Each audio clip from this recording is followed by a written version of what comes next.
miss this place.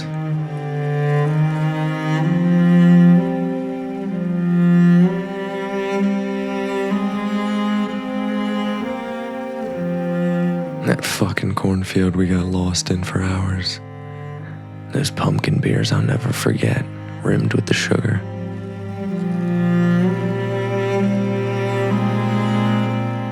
This was probably one of my favorite pictures we ever took. September 30th, 2025. I took a trip to Salem, Massachusetts, and I finally got to meet the Murray brothers.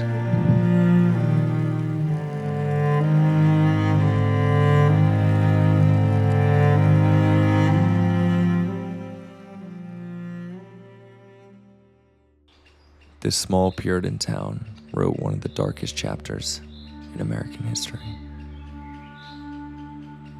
Lined with cobblestone streets, older than the nation itself, Salem, Massachusetts today stands not only as a place of historical reflection, but also, in a more blithesome perspective, the Halloween capital of America. Well, Salem is heavy with history. My name is Mike, Dr. Vitka from Spellbound Tours, and every day we go into the history of Salem. We do a history and paranormal tour. You learn all about what caused the witch trials, and then we take you to sites where people have seen and experienced ghostly activity. Oh, that's and crazy. We are in the Howard Street Cemetery right now, which is one of the most notorious locations in Salem for paranormal activity. Crucible is an excellent piece of theater and political writing, and it's highly worth reading and highly worth seeing performed, and we can learn a lot from it, especially about the way people interact and that sort of thing. The psychology, it's great.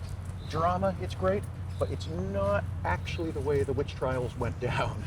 Almost all of the romantic stuff in the Crucible, that was inflated. Yeah. And another thing about the Crucible that is a big sticking point is the character of Tituba. Are you familiar with her? No. She was the enslaved woman who accidentally ignited the witch trials to get started. She was enslaved by Reverend Parris, Salem's minister. And Reverend Parris was a nasty guy. Religion wasn't his passion. He was like a failed trust fund guy. He'd already failed at being a businessman, he'd failed at being a plantation owner, and now he came to Salem to be a minister. So not the kind of person you'd really want having charge of your spiritual development, right? Yeah. Not a nice guy. And when he was in Barbados, he'd ended up purchasing a woman named Tituba Indian. Tituba Indian. With a name like Indian, you might think she's an indigenous person, right? Mm-hmm. The Crucible presents her as a person of African descent because just generally when you think of enslaved people, you assume African descent. But if you look through the actual records of the Salem witch trials, she was from South America, probably from Brazil. And she ended up in Salem forced to work for Reverend Parris and take care of his kids. And his daughter and his niece and some of the other girls in the community started hanging out with Tituba. And they really enjoyed hanging out with Tituba because she was the only entertainment they really had. Puritanism, the religion that was the only religion in Salem at the time, was an extremely repressive version of Christianity. And so going to hang out with Tituba was a little bit of relief from that. She would entertain them, she'd tell them stories, she'd tell them folklore, she'd do little rituals, allegedly telling their fortunes using egg whites. And that was fun for the girls. Yeah. But they knew that if they got caught hanging out with Tituba, they'd be in a lot of trouble. Their families could punish them, beat them. They'd fear there'd be consequences from the church damning their souls for participating in pagan stuff like that. And so they felt really, really guilty about it. The guilt kept building up and building up and building up. And of course they got caught. So the first girls who got caught were the Reverend's daughter and the Reverend's niece. And they felt so guilty they panicked. They started twitching and shaking and speaking in tongues.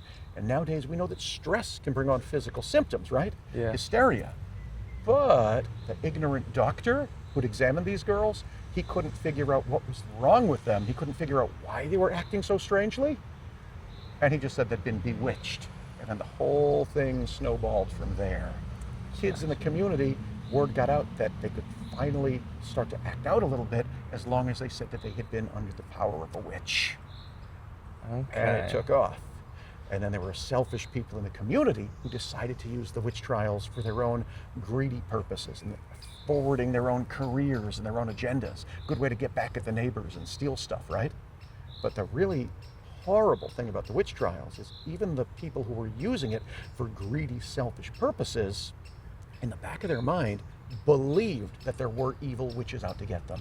That was just part of their worldview. They believed in a very literal version of Satan, like, he's right there behind that tree right now. We know he's there, kind of thing. Yeah. So even the most predatory, money-obsessed Puritans, in the back of their mind, thought the stuff they were lying about could be real. And yeah, it just snowballed until all the tragedy happened. Yeah. And Tituba, who accidentally set the whole thing off by participating with the girls, she wasn't doing anything wrong. She was just doing what they were forcing her to do, which was take care of the kids. She got out clean. She is, in my opinion, the best person in the Salem witch trials because she's the only person who I don't believe is still suffering here as a ghost.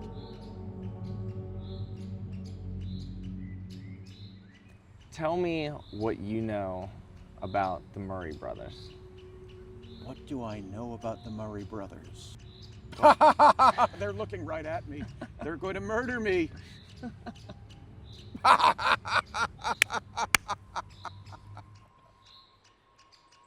So I first met them, oh my goodness, probably close to 10 years ago now, when the studio had just opened in, I believe it was Beverly, Massachusetts.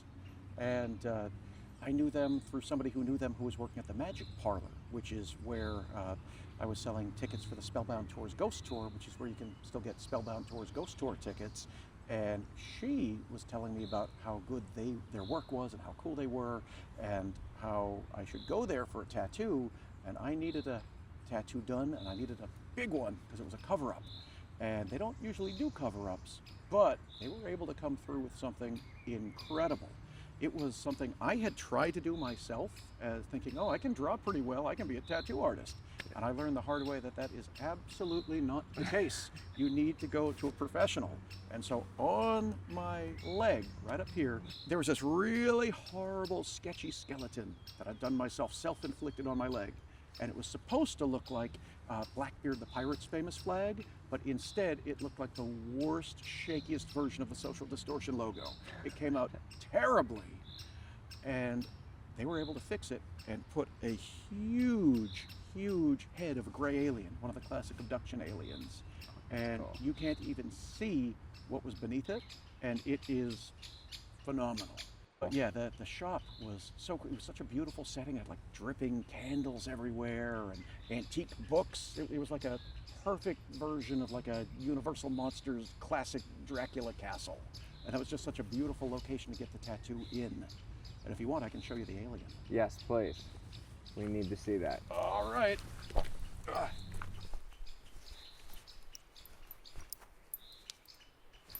right.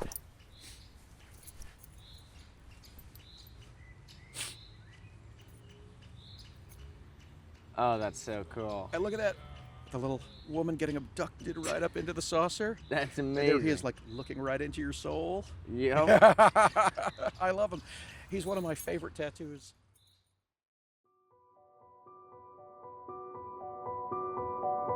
So this building actually, there was a fire here back in the, I can't remember the exact time. It was maybe like the 40s or the 50s? I think like the 50s or something. Something like that, yeah.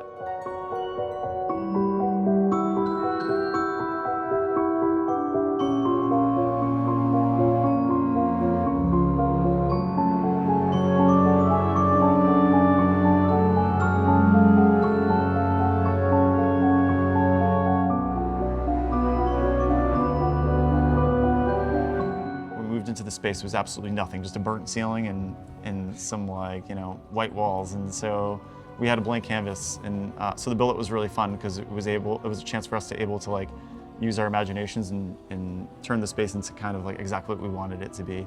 And we wanted to create this world for other people to like experience that kind of coincides, I guess, with our artwork.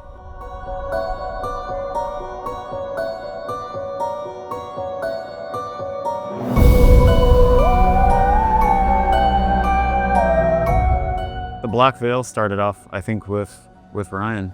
He was tattooing before me, and he apprenticed me. And we always had the dream of tattooing and making art alongside of each other. And it was just, I don't know, it just kind of happened organically. I think, like, it just didn't have a name yet.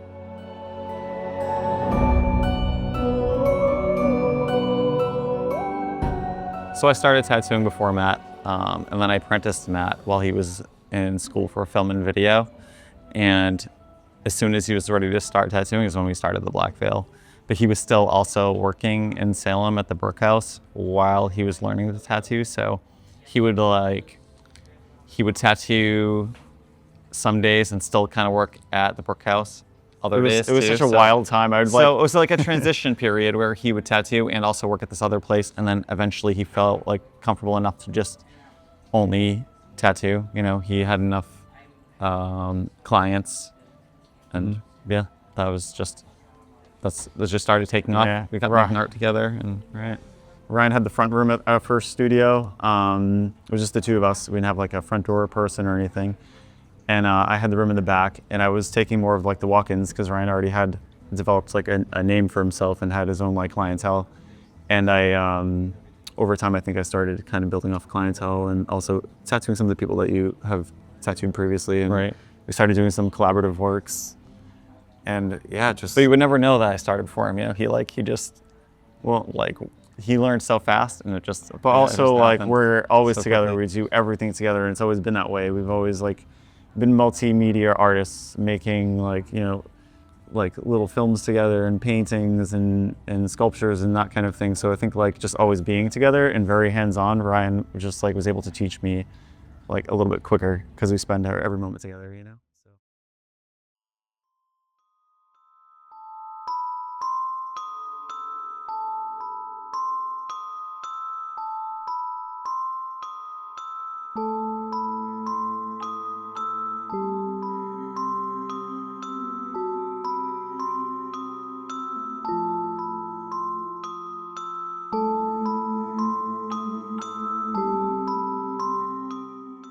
So the dark art inspiration, it didn't just start with me, and I think we were both always interested in that together, you know, by just like a lot of like films. We were both inspired by Tim Burton, Edward Gorey, a lot of dark artists that, you know, that's kind of how we kind of got very inspired by the macabre, and also being from Salem. Yeah, I don't know, from like a young age, we always loved like fairy tales. We always loved like Alice in Wonderland, and like a lot of those films really interested us, like kind of like fantasy kind of things like that. But also like the history of here, of like home, and then carrying over into like that illustrative style. I think that like from a young age, like Ryan said, we really liked pen and ink and Tim Burton. I remember he had this little book called The Melancholy of Oyster Boy and Other Characters, and we loved that. And we started to kind of like create our own art, our own illustration, and our own characters, and started drawing animals and things like that, and pen and ink with like the cool feathers. And I think that's really where like the style kind of like developed for us and like turned into what it has today.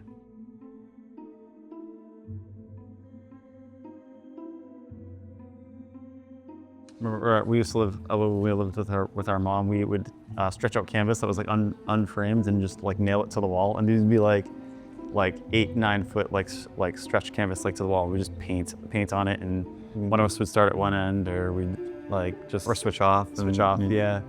And then we would just roll it up when it's done, and then put a new one up, and then do another one. And that's kind of like how we started working together. And I think it just always kind of evolved into something new, something different. And Yeah, so it's always been more than just the tattoos. I think the illustrating, the painting, the sculpture, like all of that stuff came first. And then it was just really fun to like, you know, translate that into another form, into another art form. So I got really excited when, you know, Ryan started apprenticing me, and it was just like another new medium for me to like work with, and something else that we could collaborate on and work together.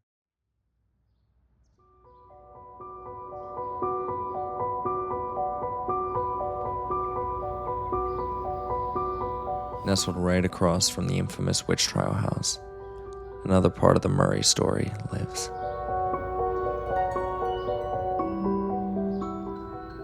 So this is our sister shop. It's the Black Veil shop for the Grim-Hearted, and it coincides with our other studio, the Black Veil shop of Jura and Wonder. This one was more inspired by earth and soil. That's kind of why we chose like brown colors and tried to kind of have it more inspired by just more like earthy inspired. I mean, the other one is as well, but I think this one was more, I don't know, just kind of like kind of honor the roots, you know, family roots and ties. So that's kind of why we like kind of try to like kind of go down that path with this new store. So this location is actually really special to the both of us because we unknowingly found out that discovered that it was our grandfather's shop before us. He had a furniture store back in like the 60s or the 70s.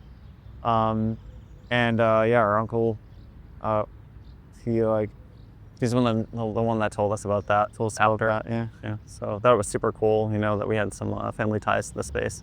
That kind of just made it feel extra special to us. Especially because he passed before we ever met him. So it's just like a nice connection to him that now that we share a space that he once used for his own business. So yeah, we weren't really like, you know, we wanted to grow our business, but we never planned on like opening up another just like shop downtown. It just fell on our laps. So for it to happen that way, it was just like very serendipitous and very special. Yeah. So this was the house of Judge John Corwin. It's one of the last remaining structures in Salem that has direct ties to the Salem witch trials. He was also the judge who sentenced a lot of people to be executed that were believed to be witches during the witch trials.